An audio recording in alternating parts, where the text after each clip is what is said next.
Hi everyone, it's Yvette Le Blowitz from SpiritGirl.com and welcome to the Spirit Girl Talk Show podcast. I'm super excited to be here with you today and our very special guest, who is Shannon Harvey, who is a journalist, a filmmaker, and the author of one of my favorite books, which is My Year of Living Mindfully. Shannon Harvey, welcome to the Spirit Girl podcast show. Welcome to our audience globally. It's a great honor to have you here today and to talk about one of my favorite books. Thank you so much for having me. Yeah, so Shannon, before we dive into your book, are you happy to tell our audience a little bit about your story? Sure. So my story really gets started when I was 24 years old, and I was diagnosed with an incurable autoimmune disease, which over the years has been given various labels, but more recently has been diagnosed as something called Sjogren's syndrome. And whatever name you give it, it means that I have an overactive immune system that seems to flare up, especially when I'm going through periods of high stress in my life, and it causes quite painful arthritis and inflammation throughout my body. And at that time, I just landed my dream job as a television and radio journalist with the ABC, and it was really quite a devastating diagnosis. It took me many, many years to realize that there were a lot of things that I could be doing for myself in order to live the most fulfilling life possible despite my diagnosis. And since then, I've really started dedicating my career to uncovering the evidence-based things that I can do to live well despite my illness. So I've released 2 feature documentaries now, and I've written 2 books that are all really about trying to raise awareness about the behaviors that we can do, about the lifestyle changes we can make. And really, I guess my main message now is that there's not really one thing that will cure us, but rather it's about taking a whole life, whole person perspective, and drawing on the wisdom of the latest science and applying that to our everyday lives. Wow. Shannon, thank you for sharing that. And when it comes to everything you have learnt now through your self-experiment, which has become a life-changing experience, can you tell the audience a little bit about what inspired you to write this book and embark on this whole year journey when it comes to everything that you've done? I guess I would like to tell you that the only reason I decided to embark on this project was because I was looking for solutions to what the leading medical science journal, The Lancet, has described as a global mental health crisis. And that is a worthy motivation for an unshrinking journalist like myself. But the truth is, My Year of Living Mindfully, the documentary and the book project, came about because I was also looking for answers for myself.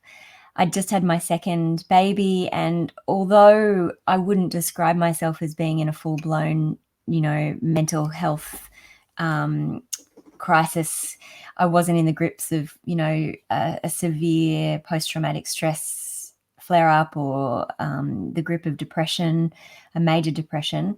I wasn't well. I wasn't sleeping well in particular. I was troubled with insomnia. 1 or 2 nights a week, I'd go through the night without having slept.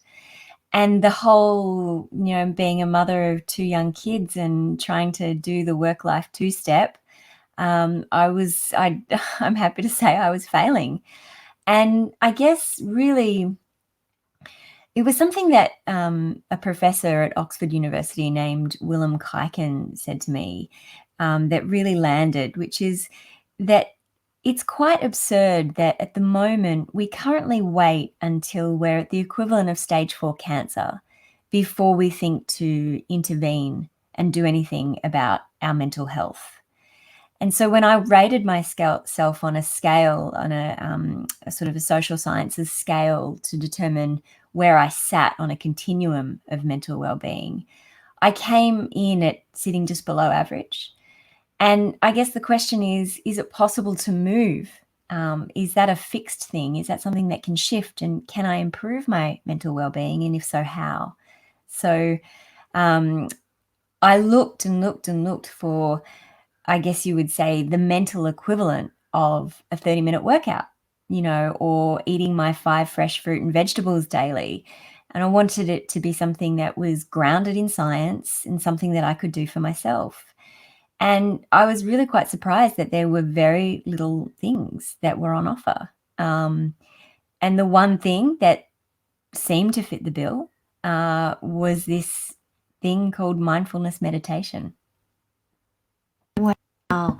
And when it comes to mindfulness meditation, you now have practiced this for some time and gone through the whole experience. But for someone who's wondering, what is mindful meditation?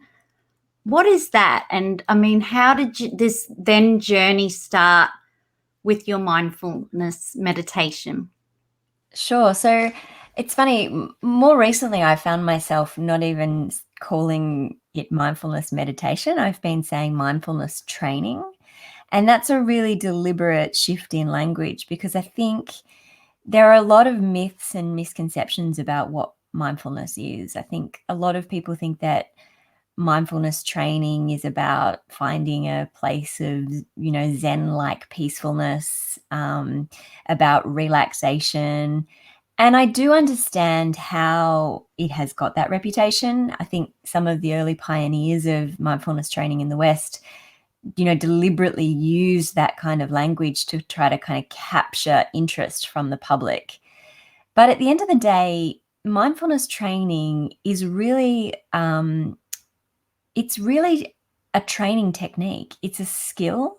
I've come to think of it as a little bit like the word exercise. So if you compare the word meditation to the word exercise, that might kind of help to explain it. So if I say you should exercise for 30 minutes a day, you could instead say for your mental well-being, you should practice some form of meditation. Now, there are a million different types of exercise, just as there are a million different forms of meditation. And I'm particularly talking about one form of meditation, which is called mindfulness.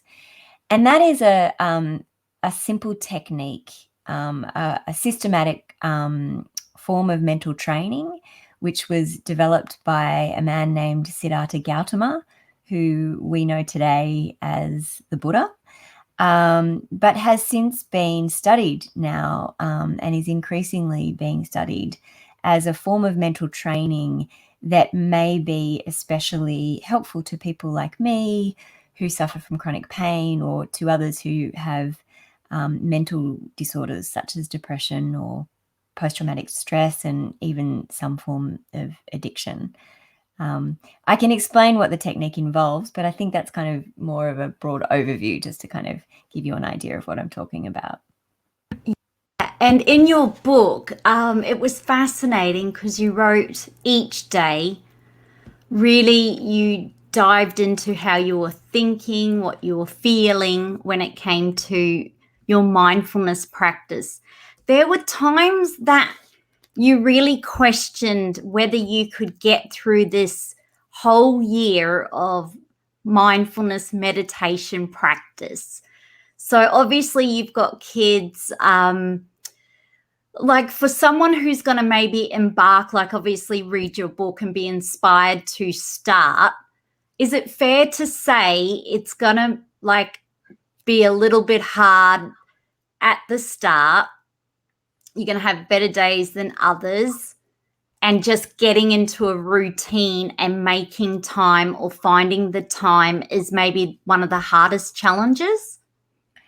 Yeah, well, I guess there's two aspects to what you're talking about there.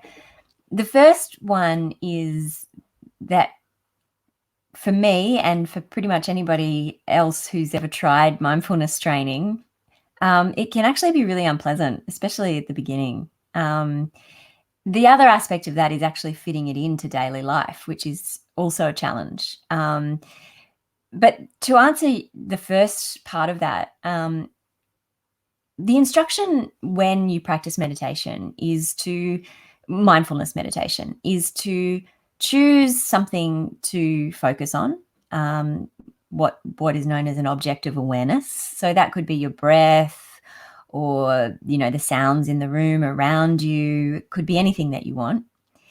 And then just to focus on that. And when you notice that you're distracted, which is how the human mind is built and is supposed to happen, to then gently guide yourself back to that object of awareness. And there's an awful lot that goes on in that very, very simple instruction. And for me, one of the things that happened is this realization that my brain tends to default when it's being in distraction mode into a lot of unpleasant thoughts and experiences. So it could be simply the chronic pain in my body, or it could be things that I don't really want to be thinking about, stressing about my work, worrying about my kids, ruminating about things that have happened to me in my past, worrying about my future. And this is actually what I've come to know now, a very natural, normal state of the human mind. It's a function of our mind that's actually designed to make us better people so that we get along with others and can be, for the survival of the species, we can be better. So that's all very natural and normal, but especially when you start noticing that it's there, it can be a really unpleasant thing. And so for me, especially in the early days of committing to daily mindfulness, I really didn't want to do it.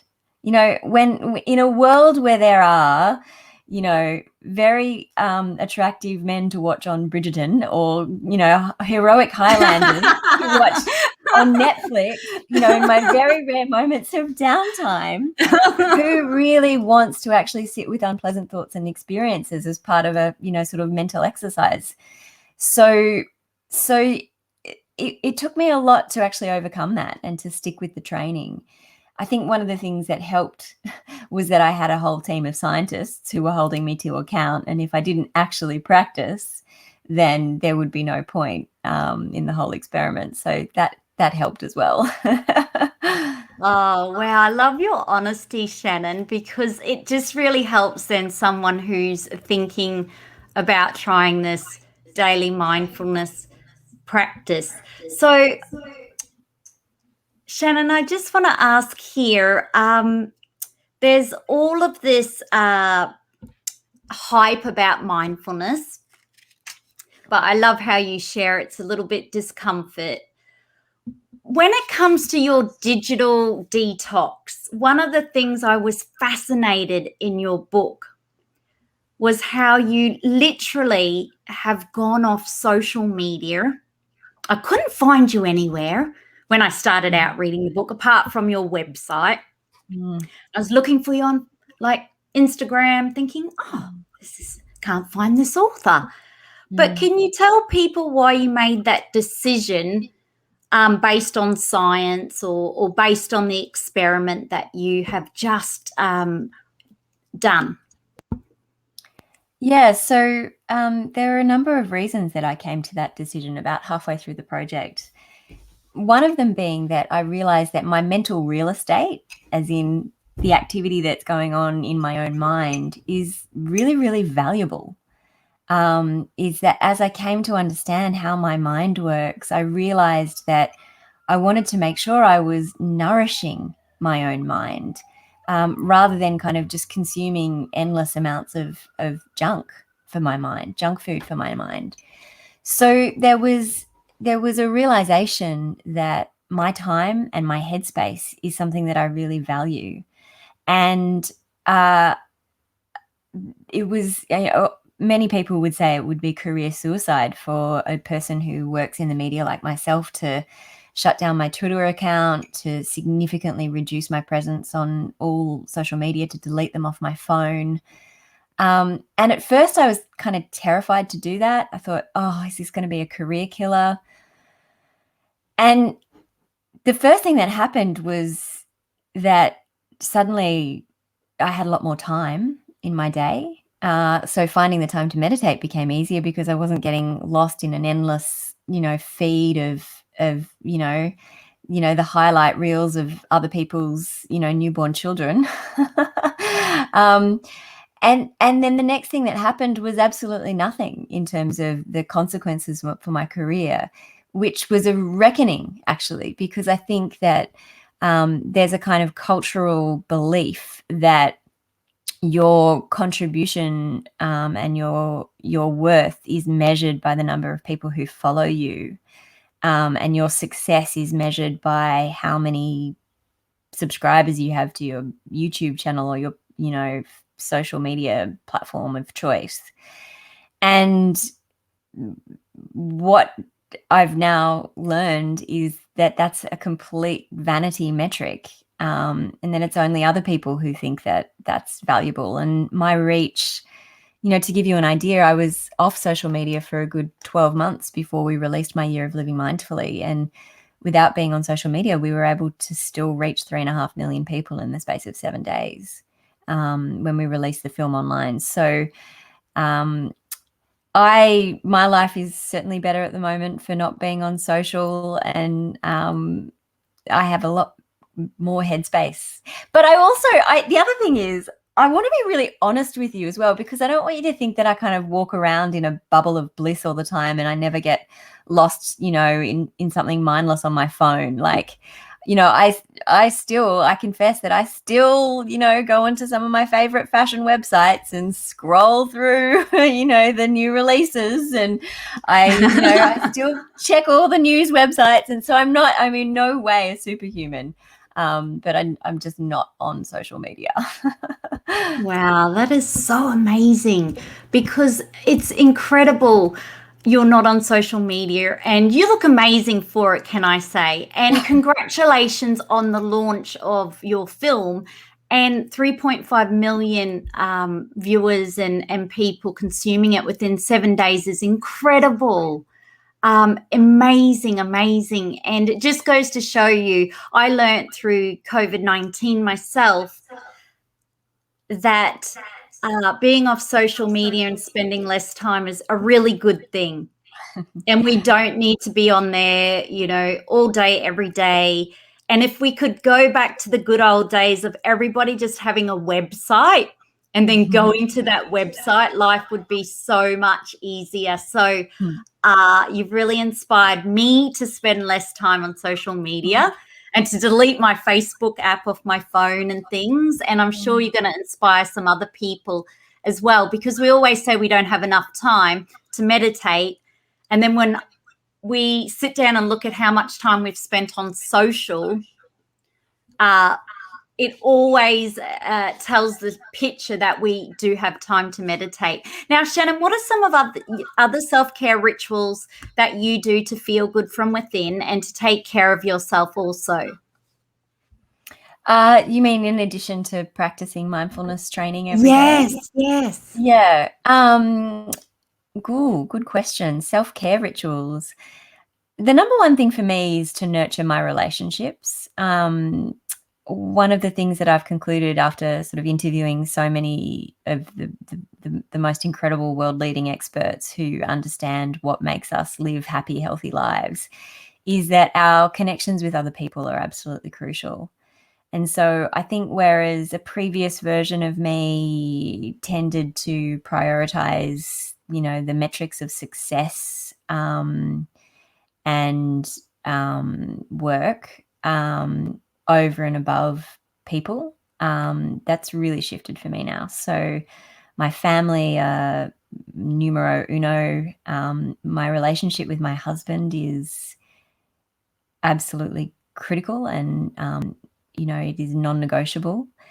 But also outside of those relationships, there are some people in my life who, you know, who I've met, who I've been fortunate enough to know for many, many years, and just to make the effort to be with them and to prioritize them and our connection with one another.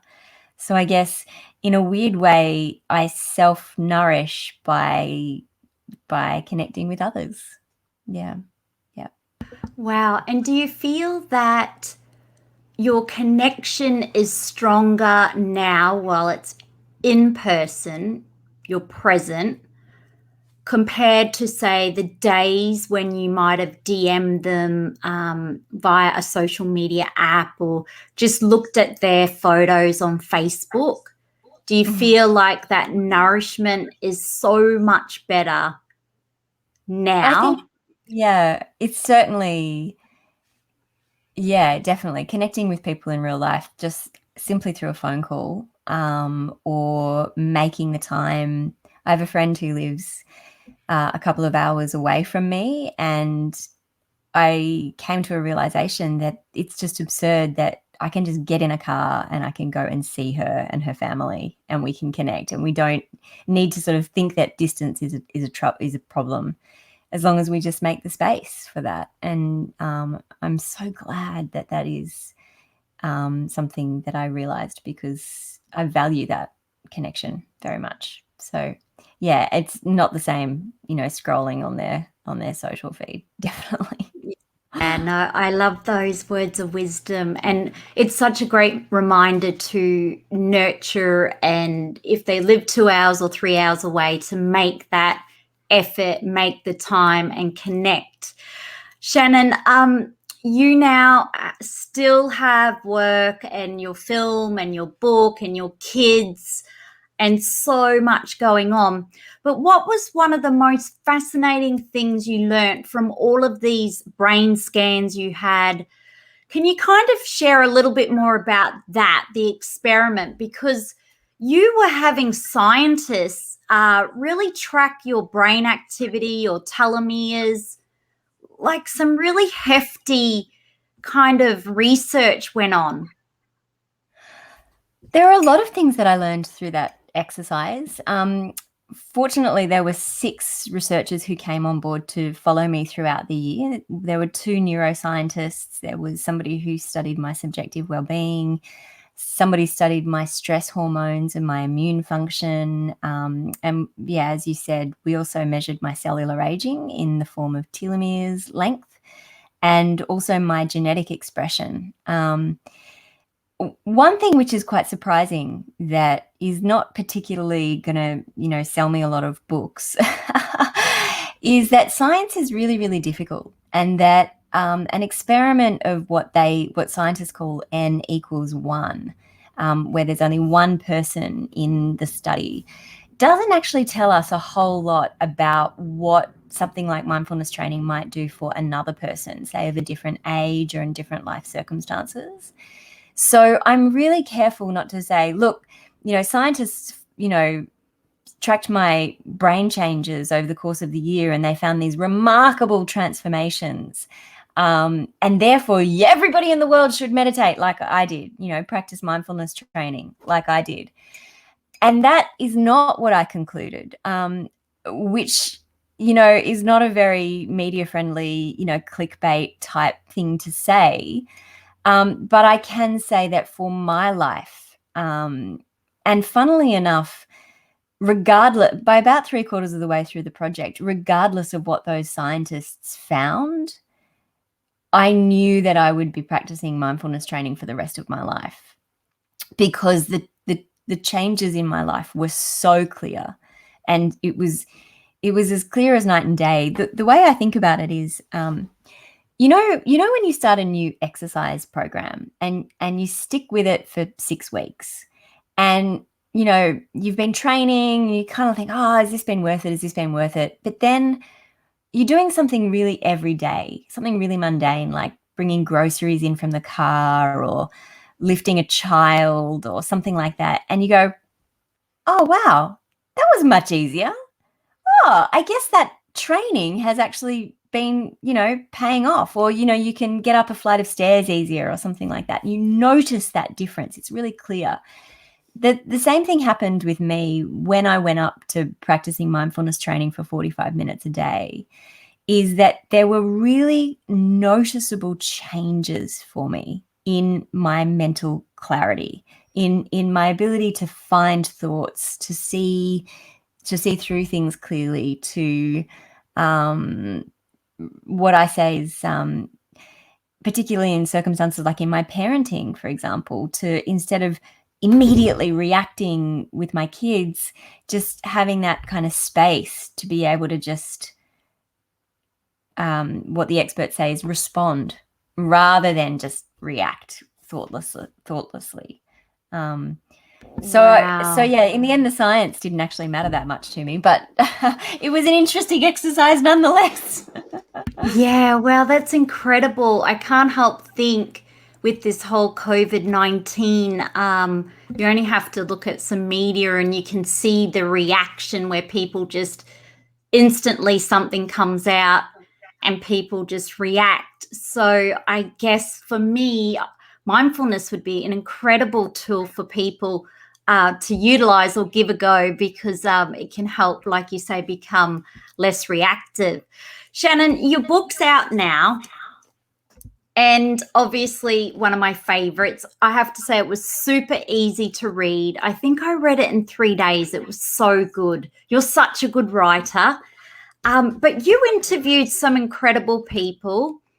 You did a lot of research with so many people. And there's something I just wanted to point out. I loved, there was a section where you basically talked about, tried to concentrate on something. You do all these really cool little descriptions, and it kind of explains, so if someone hasn't done any of this mindfulness breath work before, it's really cool because you go breath, body, a sound, etc. Get caught up in thinking about something. Notice I'm caught up, feel frustrated, discomfortable, and you kind of go into a real insight into what you're thinking, what's happening within. And it was, for me, the scientists call it a brain signature for mindfulness. But it was just a really great insight into your thoughts and what was happening. And has that, like, you've been practicing for so long now, does this still come up where you can still have thoughts, think about something, come back to your breath? Absolutely. I've been practicing for more than, I think I'm past the 1500 day mark now. And I'm still distracted. I guess that was another one of the things that I learned throughout the project and continue to learn, is the nature of my own mind. This is actually how we are naturally programmed to be. So, although neuroscientists still haven't got what they call a neural signature for mindfulness training, they are starting to think that mindfulness works at a brain network level, activating different parts of our networks. And one of our brain networks is something called the default mode network. And it's, as I sort of alluded to earlier, this is a part of our brain that scientists actually discovered by accident when they had people going into scanners, MRIs, and they realized whenever their subjects were asked to take a break, the same networks in their brains were lighting up. And so they realized that whenever our brain is not being asked to do something in particular, like hold a conversation with somebody or concentrate on homework or whatever it is, we go into something called the default mode network, which is, I like to think of it as our social network. And just like Mark Zuckerberg's social media network, it is notorious for taking us off task. It's a part of our brain that essentially comes online to force us to think about everything related to ourselves. So to think about our future, to think about our past, to think about our relationships, to think about our work, anything that is relevant to our lives and how we fit in with particularly our social circles. And so the reason why Mother Nature gave us this superpower is because it makes us better people. If we're constantly defaulting to thinking about who we are, what we're going to do, what we've done previously, what it means is that we're better social creatures. We're constantly processing and reprocessing our relationship with others and the world around us. And so when I realized that part of my brain that does that is really natural and is just part of being a human, it was like a wake-up call. It was like this is normal. This is what everybody feels. And then what the mindfulness training does is it's a little bit like doing a mental push-up. So every time I notice I'm in that default mode network way of thinking, I do that push-up and pull myself back to a point of focus. And what that does is it gives me a whole greater scope and flexibility in my day-to-day life. So as I mentioned earlier, at the beginning of this project, I was suffering from insomnia 1 or 2 nights a week and just couldn't get to sleep because my brain would just think and think and think.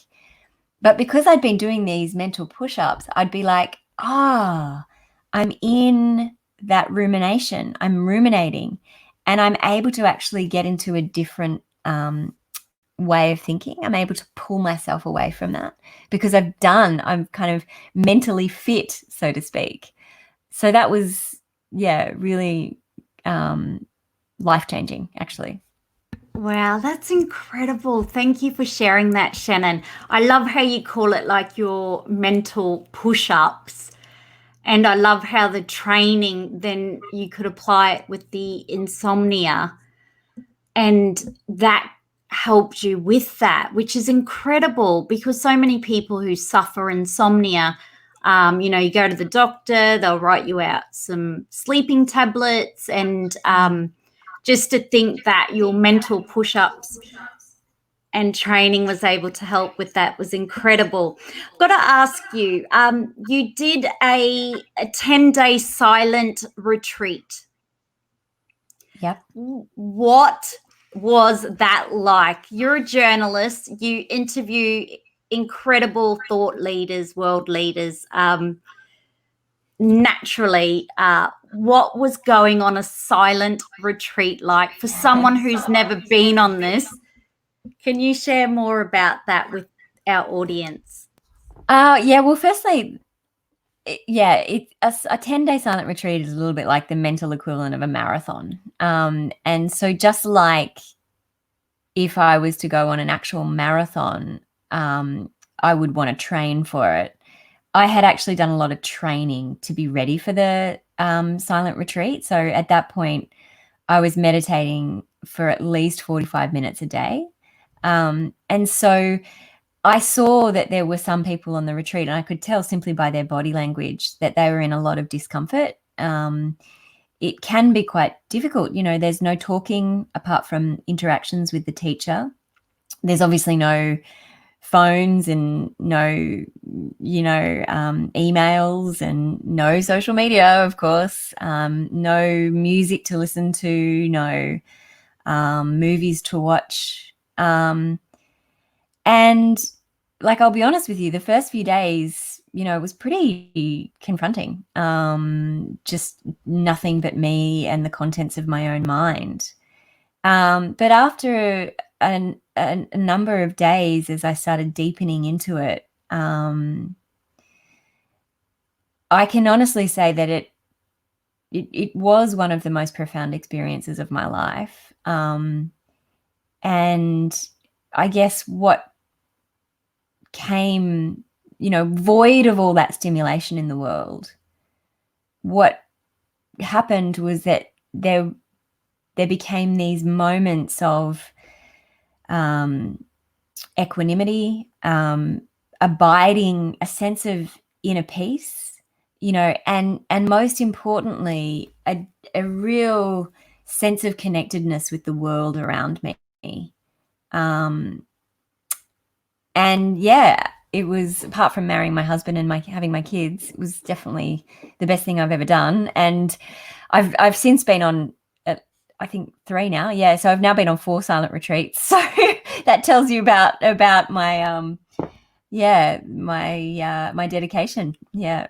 Wow, that's incredible. You've done so many silent retreats, and credit to you for going on the first one. I just, as a journalist, when I saw that you were going on a silent retreat, I thought, this is going to be interesting. So it was a really interesting story to read. But you obviously, were you able to write, like journal your thoughts? Oh, thank goodness for that. Yeah. Oh, but dear my me. teacher, just to be clear on that, my teacher, who's an excellent and very experienced mindfulness retreat leader named Patrick Carney, he was very adamant not to just spend 8 hours a day, endlessly writing, because that's actually not the practice itself. And he was very adamant just to sort of use the journaling as a simple way to jot down any particularly salient things and then to get back to training, which was a really helpful instruction, because I know I've since spoken to a lot of people who attend silent retreats and they sort of spend the first 3 days just furiously thinking every thought that they have is the most profound thing that's ever been thought. And that's just essentially just writing, that's not necessarily practicing mindfulness training. So that was another interesting element to it all. Yeah. Can you look at people on this silent retreat, or do you have to look away? Because you can't smile at them or say hello. No. It's encouraged not to make eye contact with people. Wow. And that's because people are all trying to do their own practice, of course. But, you're also given, for example, a mindful work task, which is hilarious, because often the task that you're given involves needing to work with another person. So my mindful work task was that we had to clean the communal downstairs bathroom. So, when you're kind of mopping floors and, scrubbing windows and cleaning toilets and things, you kind of have to sort of do these ones with people to communicate what you're doing. And there was the odd word whispered.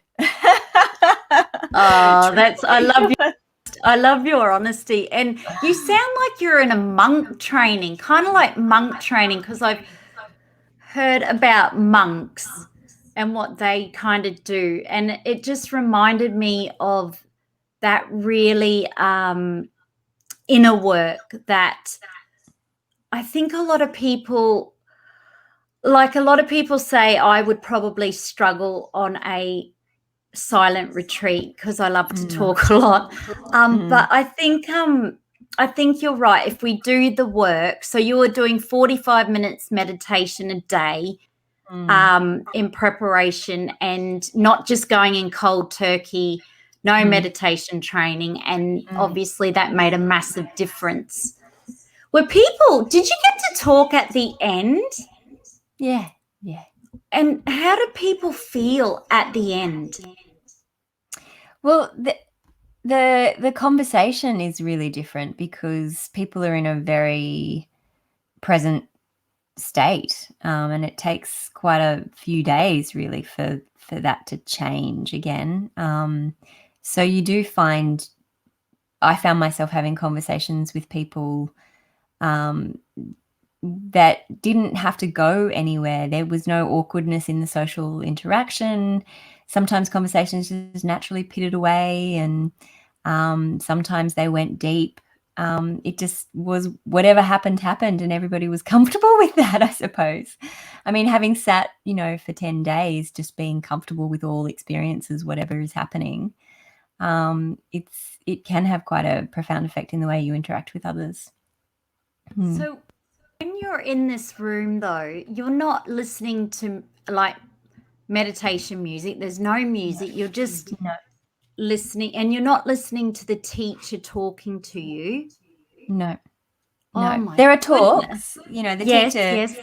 Yes. Twice a day, the teacher will deliver a talk and deliver instructions. And then you have, in the particular retreat that I went on, I also had, a couple of meetings with my teacher to discuss what my own unique challenges were. But yeah, you do. It is very odd, you know, and you have all your communal meals are all together, but nobody talks to one another. So that it's quite, if you walked in on a silent retreat, you'd think everybody was mad. I love your honesty, but it gives us a more of an insight if we're looking at doing that, in the future, the silent retreat. Now that your book's out, what's your hope for your book readers? Oh, look, I hope, ultimately, I hope that the impact of this project, the film and the book, is that we will start having conversations about preventive mental health, broadly speaking. And I haven't concluded that mindfulness training is the thing that every single person should be doing. But I do think that, as Professor Richard Davidson, who's kind of one of the neuroscientific pioneers that kind of put mindfulness on the legitimacy map, by putting it under the microscope, so to speak. He says the thing that we should all take away from this is that our mental well-being is a skill, and like any skill, it can be trained.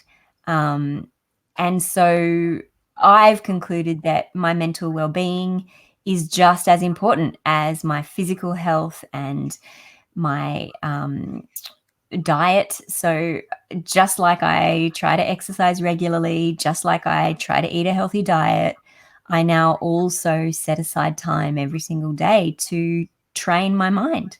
Yeah. Wow. And do you have to get up earlier, Shannon, to fit this in with kids and everything? Sometimes, yeah. So the way that I've come about fitting this in is I use social science behavioral techniques. So my favorite technique that I can share with you has been developed by a man named Peter Gollwitzer from New York University, and it's called if-then planning. And the idea behind if-then planning is that it enables you to plan when you're going to undertake whatever it is, the activity you want to do. But it also enables you to plan for what you're going to do when you inevitably fail, because that's the truth of it, is that, most of us, I think it's something like up to 90% of us will set a New Year's resolution, and within 3 weeks we will have failed. So the chances that we're actually going to follow through on our intentions are quite low. But Peter Gollwitz's technique, if-then planning, has been shown to significantly improve our chances of following through. And it goes like this. So the way that if-then planning in my life works for my daily mindfulness practice is I say, if it is 6 a.m., then I will sit up in my bed and meditate for 45 minutes. If one of my 2 young children wakes me up early and I don't get to meditate, then I will meditate during my lunch break at work. If I don't get a lunch break, then I will meditate, and it goes on and on and on. I've even got an if-then plan on the weekends. So if it's the weekend and my routine is disrupted, then I will meditate while my 4-year-old son has his, afternoon rest. So what you can see is that this technique enables us to state when and where we'll go through with our intention, but then more importantly, how we will overcome it when we fail. And I think that technique is the reason why I haven't skipped a day since I began my year of living mindfully. That's so incredible. I love this. And I want to ask now, Shannon, you do 45 minutes. Is that based on what you love or based on science? Or we see these meditations on YouTube, like 5 minutes, 10 minutes, 15 minutes. I mean, ultimately, I guess 5 or 10's better than 0. Yeah. But I've listened to a few neuroscientists, and they do recommend a longer duration if you possibly can. But what's your take on that, or through your research? Why did you not go for, say, 5 minutes every day or 10 minutes? And why did you work your way up? I started with 20 minutes a day, and I was using an app, and it became really clear to me that doing it that way was a little bit like, learning how to play tennis by watching YouTube videos. It's like, it's helpful and you can get some tips, but there's nothing like learning to play tennis with a tennis coach and who can sort of, get you to adjust your grip and, get your swing, exactly right for you. So that's why I signed up to an actual mindfulness course. And that was an 8-week program called Mindfulness-Based Stress Reduction. And that was terrific because that got me that the teacher requires you as part of that program to commit to 45 minutes a day, which I did do. And there was a very noticeable difference for me in going from 20 minutes to 45 minutes a day. It's a little bit like, imagine if you had committed to going for a walk around your block every day, and then you sort of had built your confidence up with walking around the block, and then suddenly you decided to jog. You would notice a difference in your cardiovascular health. So that's what it felt like to me. So that's pretty much why now I aim, and I really want to underline the word aim. I aim to meditate for 45 minutes a day, but I don't achieve that every day. Yeah. Oh, wow. That's incredible. Thank you for sharing that. And have you inspired your husband to get on this whole meditation mindfulness journey, or any of your other friends? Or do they just think, because I hear some people go, I can't sit still for not even 1 minute. I get bored, Again, mindfulness training isn't for everyone. I've got some of my closest family members, I think, would greatly benefit from a daily mindfulness practice, but they haven't even watched my film or read my book or have any interest whatsoever in having a conversation with me about it. And I think the message here is that I've just stopped trying to preach to people. People have got to find it on their own and come to it on their own. I think, with my husband, he worked on the film with me. So he was, a co-director, and he edited the film. So he knows this science better than anybody, but he doesn't have the same kind of mental activity that I have. So he, for example, takes time out. We live on the beach, and he takes time out every single day to just be on the beach. And that is a form of mindfulness training. So I think my point here is just like exercise. Some people love playing tennis, some people love playing netball, some people love running, some people love yoga. Meditation, I think, and mental training and taking time out for our mental well-being is going to be different for everybody. So again, like I say, it's probably not good for book sales, but my conclusion was not that every single person in the world should do mindfulness training. But I love your honesty, and you're right. I love how his way of de-stressing or connecting is in the ocean or by the water, and everybody has their thing. I speak to some psychiatrists who are authors too, and they say it could be just walking. Like some of them prefer to do a walk versus meditation. So it's like you said, it's individual. And just to add there as well, I think the key here is being present in that activity. So going for a run and blasting some upbeat music might make you feel good, but it's not the same as sitting and intentionally taking mental time out, so to speak, or intentionally training your well-being. So I think that's a really important distinction, is that there are many things you can do that are good for your well-being. For example, chewing gum has been shown to be beneficial for people's well-being. So there are many different things that you can do, but I don't think that you can compare. So whilst, I was talking recently to somebody who's a surfer, his surfing is absolutely crucial for his mental well-being. And it's great for his physical health too. But if he's just thinking about other things while he's surfing, it's not mindfulness training.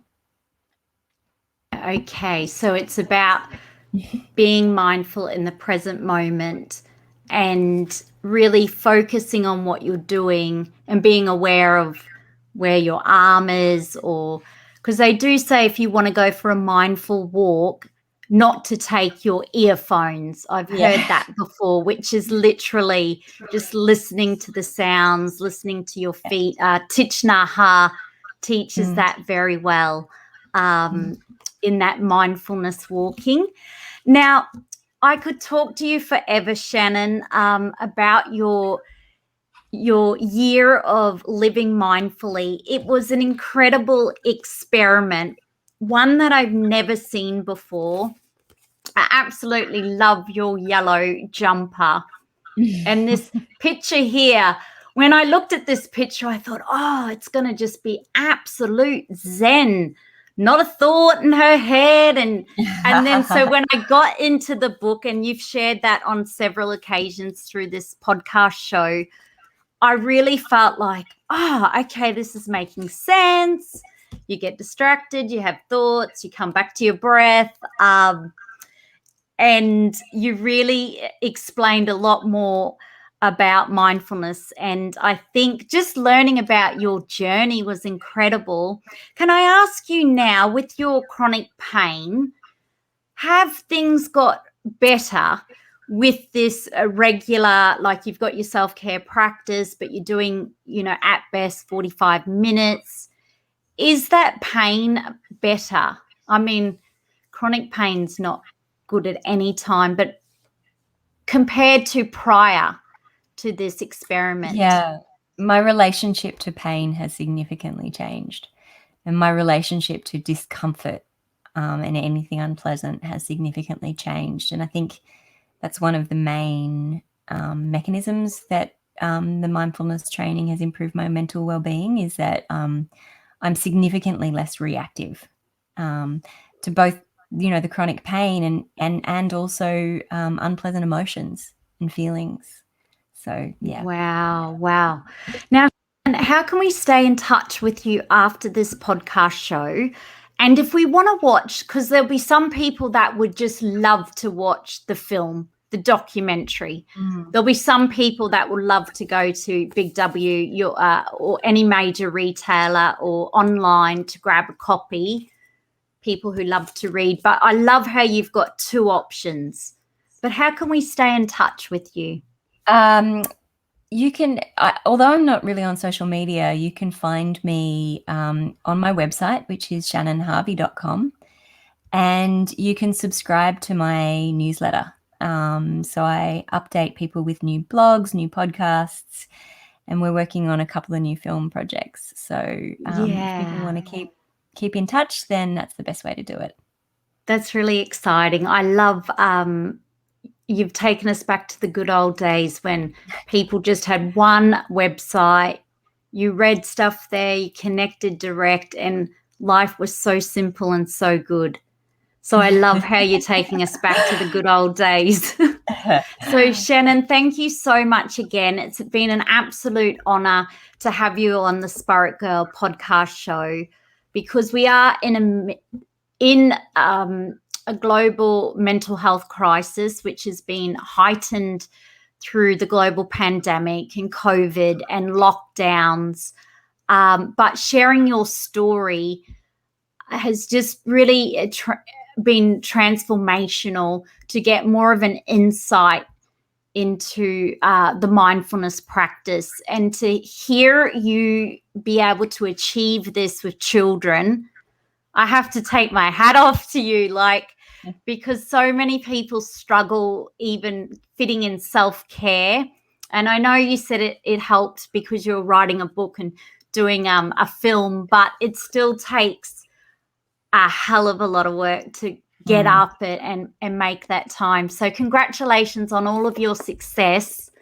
Thank you. I can't wait to see your next projects unfold. And by the way, your podcast show is incredible, because you interview so many thought leaders on brain science and brain health and mental health.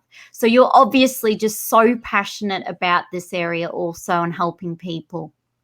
Absolutely, yes. Well, it's Yeah. absolutely been my pleasure. And thank you so much for having me. And thank you to the people who are listening for listening. Thank you. Yeah, awesome. Well, we'll say goodbye to Shannon Harvey. Be sure to grab a copy of her book, My Year of Living Mindfully.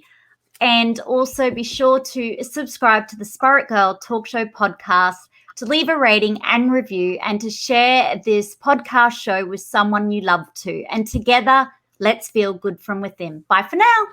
Bye.